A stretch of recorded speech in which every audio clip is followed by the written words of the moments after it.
सोलापूर महामार्गावरील वेश्या व्यवसायाचा पर्दाफाश, छापा टाकून पोलिसांची कारवाई।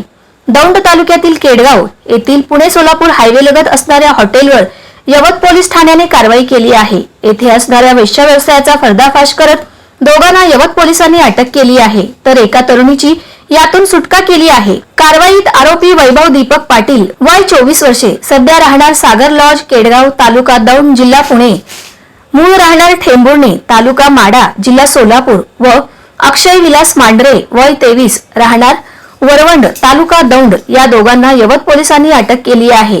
कारवाईत पोलिसांनी विविध 70,000 रुपयांच्या वेश्या व्यवसायासाठी वापरले जाणारे साहित्य देखील जप्त केले आहे। पुणे सोलापूर जाणारे हायवे रोड लगत असणारे सागर बार अँड लॉज मध्ये सदर कारवाई झाली। यवत पोलीस निरीक्षक नारायण देशमुख यांच्या निरीक्षणाखाली प्रणव जालिंदर ननवरे, पोलीस शिपाई झेंडे, अंमलदार शेळके व त्यांच्या सहकार्यांनी कारवाई केली आहे।